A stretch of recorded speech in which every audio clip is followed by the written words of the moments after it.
Hello বন্ধুরা, good morning. Sangeeta ব্লগে সকল বন্ধুকে স্বাগত। আগের ব্লগে দেখেছো আমি বাজার করতে গেছিলাম। তো আজ পৌষ মাসের প্রথম লক্ষ্মী পুজো, যেহেতু তোমাদের সাথে আগের ভিডিওতে শেয়ার করেছিলাম। তো আজ আমাদের বাড়িতে আজ বৃহস্পতিবার লক্ষ্মী পুজো হবে। তো সকালবেলায় রিয়ন উঠে টিভি দেখছে, দেখতেই পাচ্ছ। ওকে আমি জিজ্ঞাসা করছি যে তুই কী করছিস, বলছে আমি টিভি দেখছি। তো চলো, বিকালে এসে ঠাকুরের বাসন টাসন সব মাজা হয়ে গেছিলো, তোমাদের সাথে সেটা শেয়ার করা হয়নি আর দেখানোর সুযোগও পাইনি। তো চলো একদম ঠাকুর ঘরে যাই এবার। এই যে ঠাকুর মোছামুছি পরিষ্কার করা শুরু করে দিয়েছি, কারণ সকাল সকালই বাউন চলে আসবে। কারণ বেশি দেরি করলে তোমার মাঠের ধারের দিকে যত বাড়ি আছে ওদিকে চলে গেলে প্রচুর প্রবলেম হয়ে যায়। তো ওই জন্য সকাল সকাল জোগাড় করা হচ্ছে, জোগাড় করে পুজোটা করিয়ে নেব। কারণ আমাদের সারা পাড়াটাই আজ লক্ষ্মী পুজো হবে, প্রত্যেকটা ঘরে ঘরেই লক্ষ্মী পুজো আছে। তো ঠাকুরগুলো আগে পরিষ্কার করে নিলাম। এমনিতেও প্রত্যেক বৃহস্পতিবার পরিষ্কার করা হয়, অন্য দিনগুলো সময় হয় না, তো বৃহস্পতিবারগুলোই পরিষ্কার করি। তো আজ তো এমনিই পুজো, পরিষ্কার তো করতেই হবে ভালো করে। তো এই যে পরিষ্কার করে নিলাম। তো চলো এবার সব কিছু পরিষ্কার করে তারপর তোমাদেরকে দেখাচ্ছি।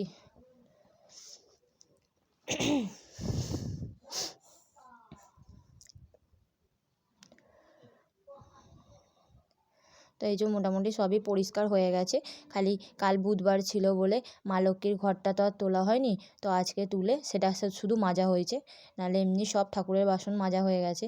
কারণ আজকে দুটো ঘট পাততে হবে, যেহেতু আমাদের মা লক্ষ্মী আছে ঘরে, আজ বৃহস্পতিবার, তো ওনার সামনে একটা ঘর দিতে হবে। আর যেখানে আজ নতুন ধান দিয়ে লক্ষ্মী পুজো হবে সেখানেও আজ একটা ঘট বসাতে হবে। তো ফুলগুলো আগের বৃহস্পতিবারের ফুলগুলো সব কুড়িয়ে নিলাম, এগুলোকে ফেলে ধুয়ে টুয়ে চলে এলাম। তো এবার আগে সব গুছিয়ে গাছিয়ে নিই,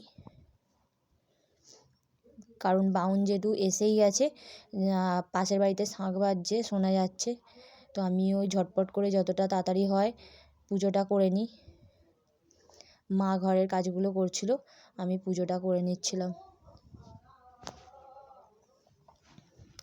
আজ রিয়ন ভিডিওগুলো করেছে, কারণ আমার আর স্ট্যান্ড দিয়ে আর ভিডিও করা হয়নি, যেহেতু আজ পড়তে যায়নি তাই ভিডিওটা ওই করছিল।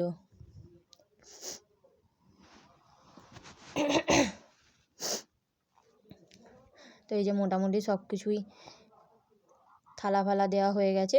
এবার আমার গোপু সোনাকে তুলে ওকেও রেডি করে আগে বসিয়ে নেব, তারপর এদিকে ঠাকুরের জোগাড়টা করব।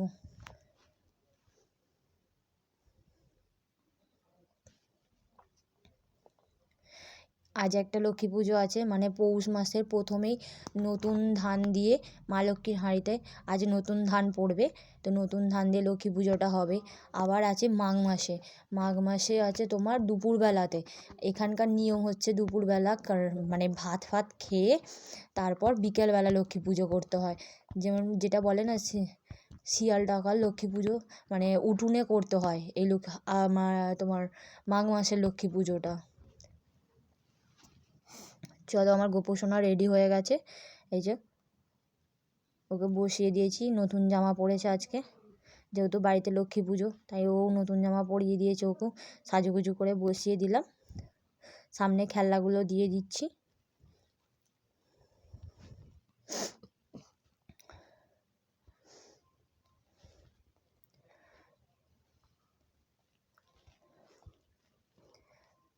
এই যে ওরাও রেডি হয়ে গেছে।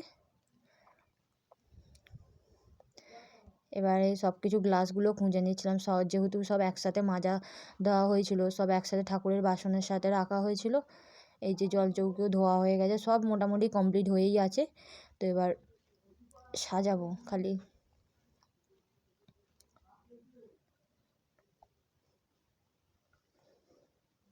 ওপরটাতে যদি আগে আমি না ঠিকঠাক করে সব রেডি করে নিই, তখন সামনেটাতে যেহেতু তোমার সাজানো হবে, তখন আর হাত বাড়িয়ে বাড়িয়ে দেওয়াটা না প্রচুর মুশকিল হয়ে যায়। তাই ওপরের আগে ঠাকুরগুলোকে সেবা দিয়ে দেবো, তারপর নিচের ঠাকুরের জোগাড়টা করে নেবো।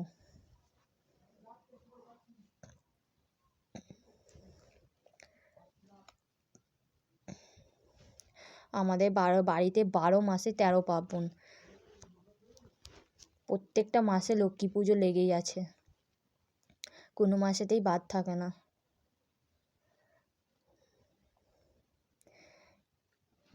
কাল ফুল কিনে নিয়ে এসেছে, কতটা অল্প, যেহেতু অল্প ফুল দিয়েছে, কারণ যেহেতু লক্ষ্মী পুজো কাল, ওনারাও সেদিন খুব অল্প অল্প ফুল দিয়েছে, তাই ওপরটাতে আর বেশি ফুল দিয়ে সাজানো হলো না, অল্প অল্প ফুল দিয়েই সাজানো হয়েছে।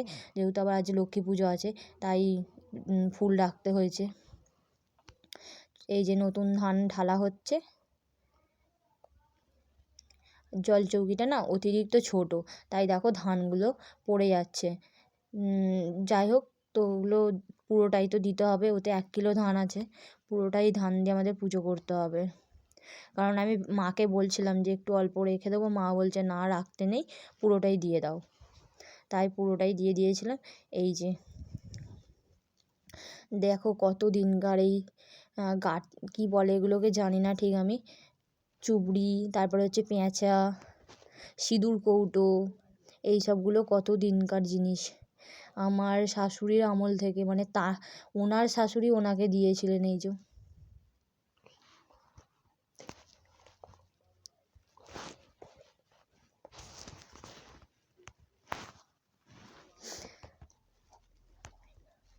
এই যে ফুল দিয়ে একটু সাজিয়ে নিলাম।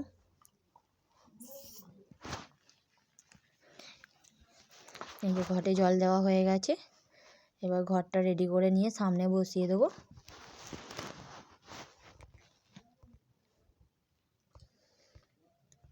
ঘটের চারপাশটাও একটুখানি ফুল দিয়ে সাজিয়ে দিচ্ছি, যাতে দেখতে ভালো লাগে।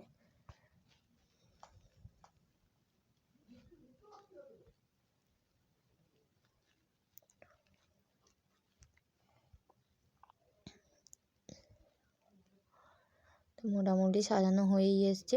এবার এদিকে ফলটা কুচোনো বাকি আছে, ফলের দিকটা রেডি হবে, নৈবেদ্য হবে, ওইগুলো সব রেডি করতে হবে।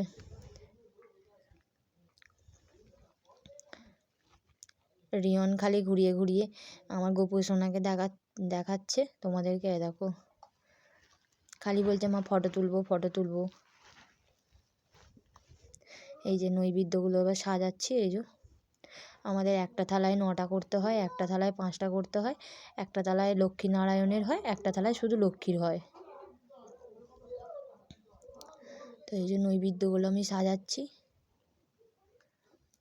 আলো চাল দিয়ে নৈবেদ্য সাজাতে হয়।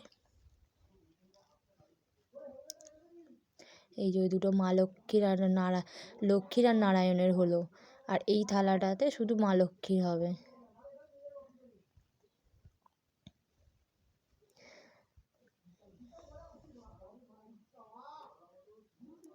গঙ্গা জল দিয়ে ফলগুলোকে ধুয়ে নেব, তারপর ফলগুলো পৌঁছাবো।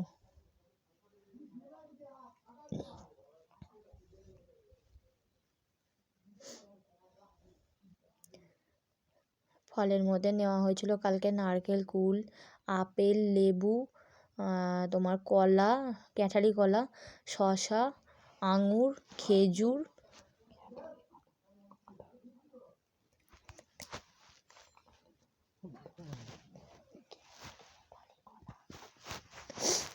তো এই যে নৈবেদ্যর মধ্যে একটু একটু করে তো ফল দিতে হয়, খালি দিতে নেই, তো এই জন্য নৈবেদ্যর মধ্যে একটু একটু করে ফল সাজিয়ে দিচ্ছি। এবার আঙুরগুলো ধুয়ে নিচ্ছি।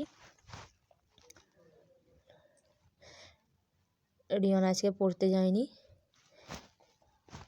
এখনও যেহেতু বই কেনা হয়নি, এখনও স্কুল থেকে দেয়নি, রেজাল্টও বেরোয়নি, রেজাল্ট শনিবার বেরোবে, তাই রোজই সকালবেলা পড়তে যাই। আজকে ওর ভালোও লাগছিল না, তাই আর সেরকম জোর আমিও আর করিনি, পাঠানো হয়নি ওকেও।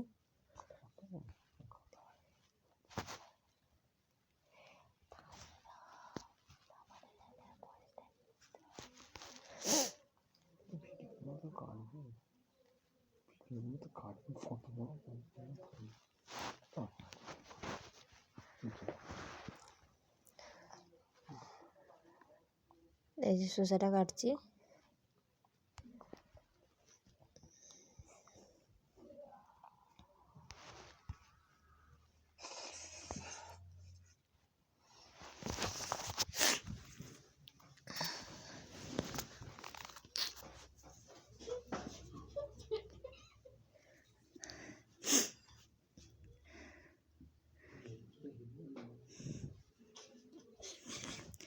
শশা কাটা হয়ে গেছে, এবার কলাগুলো কুচিয়ে নিচ্ছি।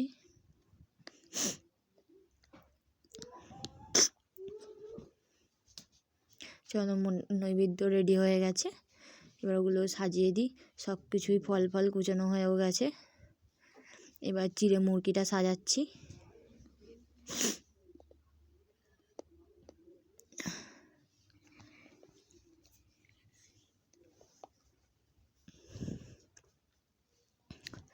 চিড়ে মুরগিটা একটু সাজিয়ে দিই, দেখতেও ভালো লাগবে।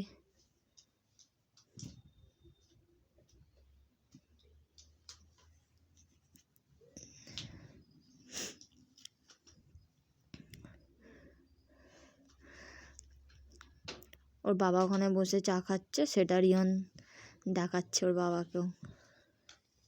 এই যে বাতাসাগুলো দিয়ে দিই পাশে একটা করে, দেখতেও ভালো লাগছে থালাটা।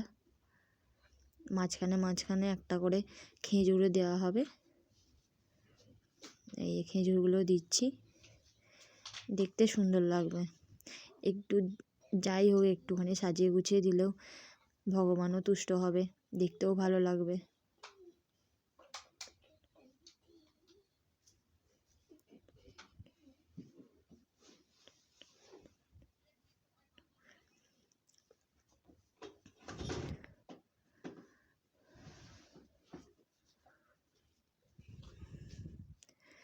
মোটামুটি ঠাকুরের কাছে সব কমপ্লিট হয়েই গেছে, তো ওপরেও সেবা দেওয়া হয়ে গেছে।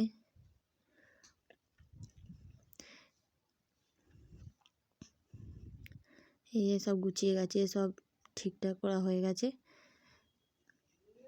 এখানে মা মনসার জোগাড় করছিলাম, বাইরেটাও তো পুজো করতে হয়, বাইরে ঠাকুর আছে, তো এই মা মনসার জোগাড়টা আলাদা করতে হয়, তাই মা মনসার জোগাড়টা করছিলাম।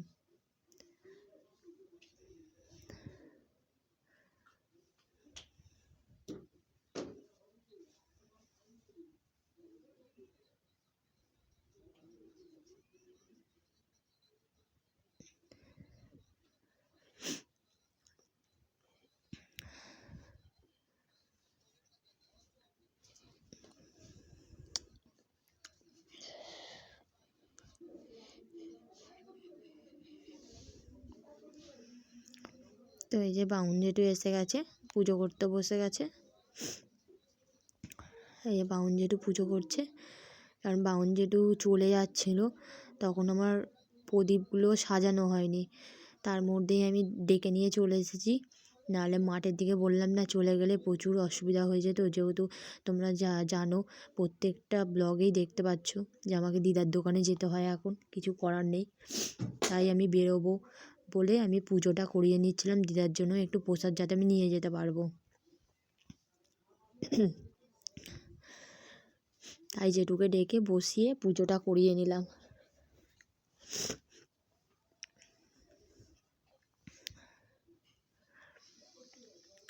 জেঠু পুজো করছে।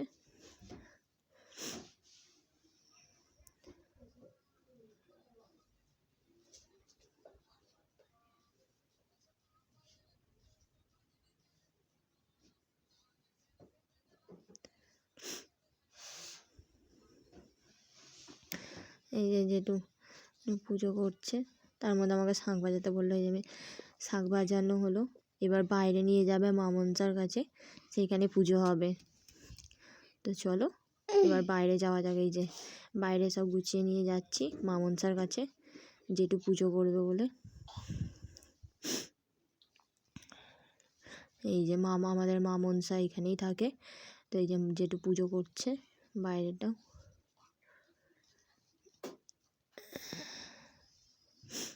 এই যে আমি সব এগিয়ে এগিয়ে দিচ্ছিলাম, আমাদের জায়গার ওখানটা প্রসেসটা খুব ছোট, তো মানে খুব শর্ট জায়গা, তার উপরে মায়ের ঘরের বক্স জানলাটা হয়েছে অতটা, এই যে এই দেখো জানলাটা, এই সামসেটটা না লেগে যাওয়ার ভয়, ওই জন্য হয় না। এই যে আমি শাঁখ বাজিয়ে দিলাম, তখন জেঠিমা এসেছিলো, ফলগুলো চালগুলো দিয়ে দিয়ে গুছিয়ে দিচ্ছিলাম নিয়ে যাবেন বলে। তো বিকালে বেরিয়ে পড়লাম রিয়নকে নিয়ে ক্যারাটেতে, ক্যারাটের মাঠে এসে এই যে রিয়ন ক্যারাটে শুরু করে দিয়েছে, ক্যারাটে করছে।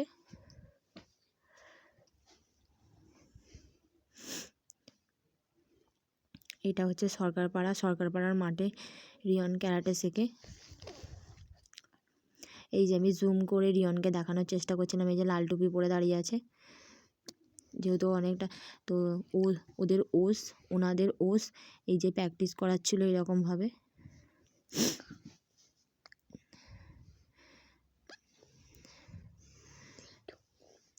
অমিত স্যারকে দিয়ে প্র্যাকটিস করাচ্ছিল।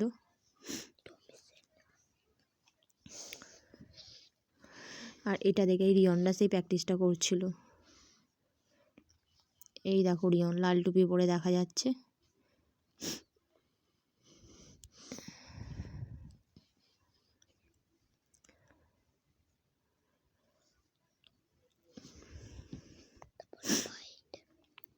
তো চলো এই যে ঘুরিয়ে ঘুরিয়ে দেখাচ্ছিলাম ভিডিওটা। প্রচুর বাচ্চা শেখে সেখানে, আর স্যারটা